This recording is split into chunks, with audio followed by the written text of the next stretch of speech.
안녕하십니까. 한눈에 알아보는 우리 나무라고 하는 나무도감 책을 집필한 박승철입니다. 오늘은 인동과의 인동동굴 5종류에 대해서 살펴보도록 하겠습니다. 이렇게 인동동굴이 있고 인동 앞에 꽃이 길다고 해서 긴 꽃 인동이 있고, 그리고 인동 앞에 털이 들어간 털인동이 있습니다.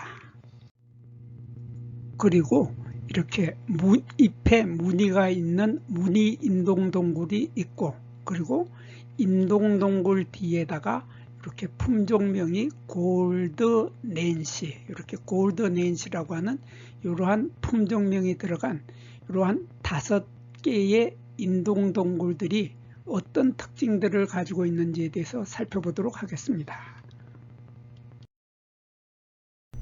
요즘 북한에서는 코로나가 기승을 부리고 있다고 합니다. 기승을 부리고 있는데, 북한에서는 코로나가 기승을 부리고 있는데도 예방주사도 없고 또 치료약도 없기 때문에 북한에서는 바로 요 인동동굴을 이용해서 코로나를 예방도 하고 치료를 하고 있다고 그렇게 인민일보에서 전해오고 있습니다. 북한의 인민일보에서 전해오는 내용을 보면은 이 인동동굴에 꽃이 피기 바로 직전에 꽃봉오리, 그 꽃봉오리를 따다가 뜨거운 물에 우려서 마시게 되면은 코로나를 예방도 하고 치료도 한다, 그렇게 인민일보에서 전하고 있습니다.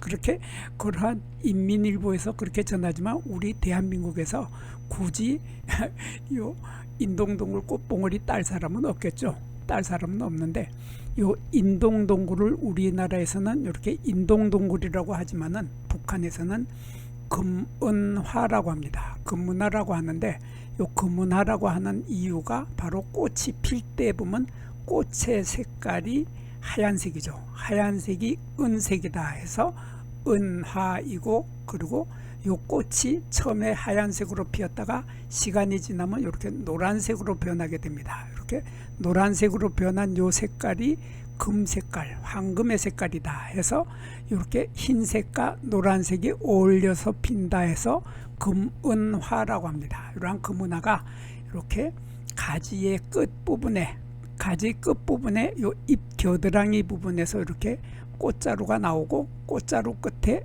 이렇게 2개의 꽃이 달려서 피는 이러한 형태의 꽃을 피는데, 이 꽃은 입술꽃뿌리라고 하죠. 한자로는 순형화서라고 하는데, 입술꽃뿌리가 요렇게 보면은 여기 윗 입술이 있고 여기 아래 입술이 있습니다. 그래서 아래 입술과 윗 입술 두 부분으로 구분이 되는 꽃뿌리를 가지고 있는데, 이 꽃뿌리 윗입술을 보면 여기에 하나, 둘, 셋, 넷, 요 꽃뿌리가 4갈래로 갈라지게 됩니다. 4갈래로 갈라지는데, 전체 꽃뿌리가 갈라지는 윗입술의 한 3분의 1 정도만큼만 얕게 갈라지는 이러한 윗입술을 가지고 있고, 아랫입술은 아주 길게 깊이 요 끝까지 깊이 갈라진다 하는 이러한 아랫입술 하순이고, 위에는 상순, 이러한 입술을 가지고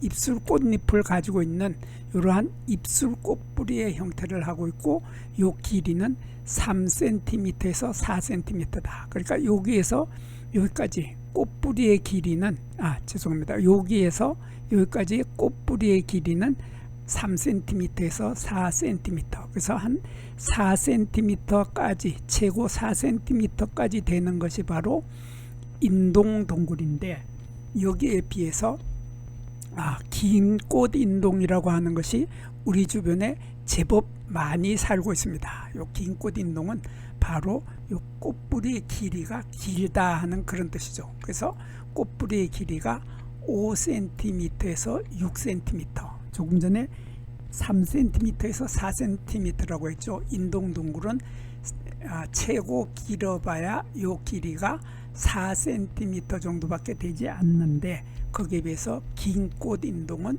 꽃뿌리의 길이가 이렇게 5cm에서 6cm로 4cm보다 훨씬 크다 하는 이런 차이점을 가지고 있습니다.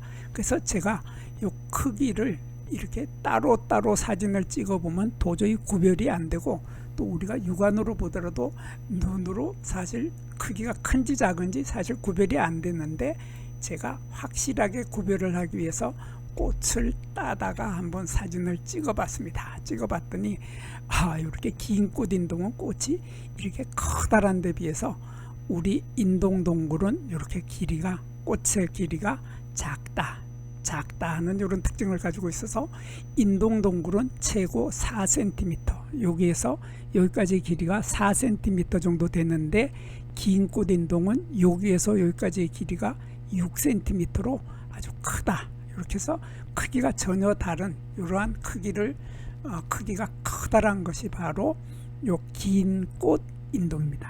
그리고 요 인동동굴이나 긴 꽃 인동에 비해서 요 인동 골든 낸시라고 하는 요 품종은 보면은 잎의 색깔이 샛노란 황금빛이죠. 이렇게 샛노란 황금빛의 노란색이 이러한 잎을 가지고 있는데, 요 잎은 햇볕을 많이 받으면은 요 노란색이 진해지는데, 요 잎들이 햇빛을 받지 못하고 음지에 들어가게 되면 이런 초록색으로 바뀌게 됩니다. 초록색으로 바뀌어서 연한 초록색으로 된다 하는 이러한 뚜렷한 차이점으로 인동 골드 낸시는 노란색의 잎을 가지고 있다 하는 이런 특징을 가지고 있고, 그리고 무늬 인동 동굴은 보면은 잎에 이러한 무늬가 나타나죠. 이러한 무늬가 나타나서 잎에 이렇게 하얀 잎맥을 따라서 이렇게 하얀색의, 그리고 노란색의, 하얗고 노란색의 이러한 무늬가 나타나는 이러한 특징을 가지고 있는 것이 바로 무늬 인동동굴입니다. 그래서 우리 주변에서 이 무늬 인동동굴도 자주 많이 볼 수 있고, 그리고 인동 골드 낸시도 자주 볼 수 있습니다. 그리고 이 긴 꽃 인동도 생각보다 많이 있는데, 우리가 눈짐작으로 이것을 구별을 못해서 따로 이름을 불러주지 못할 뿐이지, 실제로는 이런 긴 꽃 인동이 생각보다 많이 자라고 있다는 것을 우리 알 수 있습니다. 그리고 요 인동동굴들은 이렇게 털이 없는데 털인동이라고 있습니다. 털인동이라고 있는데, 요 털인동은 보면은 잎의 표면에는 요 맥 위에 요 중심맥이 여기 있고 견맥이 있는데, 요 견맥 위에 보면 이렇게 털들이 있는 것이 보이죠. 이렇게 갈색 털이 있고, 뒷면에도 이런 갈색 털이 잔뜩 많이 있는 이러한 털을 가지고 있는 것이 털인동인데, 거기에 비해서 인동동굴의 잎의 양면을 보면 잎의 표면에도 잎의 뒷면에도 털이 거의 없다 하는 이러한 뚜렷한 차이점을 가지고 있습니다. 긴 꽃 인동도 마찬가지로 잎의 표면이나 뒷면에 털이 없고, 마찬가지로 인동 골든 낸시도 보면은 털이 뒷면에 맥 위에 약간 있기는 있지만은 털인동만큼 많지는 않습니다. 그리고 무늬 인동도 마찬가지로 이 중심맥 위에 이런 털이 약간 있지만은 털인동만큼 많지는 않다. 그래서 털인동은 뚜렷하게 잎의 뒷면을 보면은 털이 아주 많다 하는 이런 특징으로 털인동을 금방 구별해낼 수 있게 되겠습니다. 그리고 인동동굴의 열매는 이렇게 10월 달에 까맣게 있게 되죠.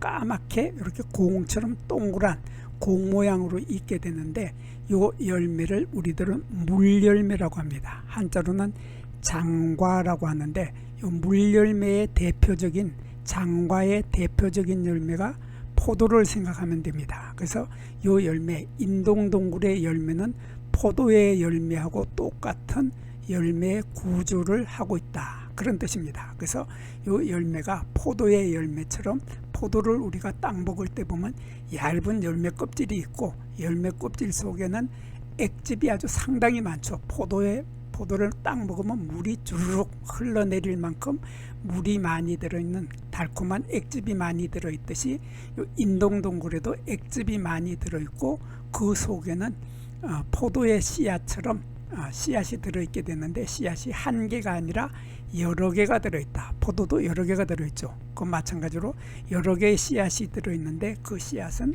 물렁물렁한 씨앗이 아니라 단단하고 딱딱한 씨앗이 요 안에 여러 개가 들어있다 하는 이러한 특징, 이러한 공통점을 인동동굴들은 가지고 있습니다. 그래서 인동동굴도 까맣게 있고 긴꽃 인동도 까맣게 있고 씨앗도 마찬가지죠. 그래서 이 네 종류의 인동동굴들은 모두 다 물열매다 하는 공통적인 특징을 가지고 있습니다. 여기에서 잠깐 구독과 좋아요를 누르는 시간을 갖도록 하겠습니다. 여기 나무도감 공부는 박승철이 사진을 찍고 박승철이 글을 쓴 한눈에 알아보는 우리 나무라고 하는 나무도감 책을 펼쳐서 공부를 하였습니다. 공부를 하고 난 후에 만나게 되는 나무는 바로 내 친한 친구를 만나는 것처럼 반갑고 호기심 넘치고 흥미진진한 기쁨을 가슴 가득 안겨주게 될 것입니다. 오늘의 공부는 여기서 마치도록 하겠습니다. 감사합니다.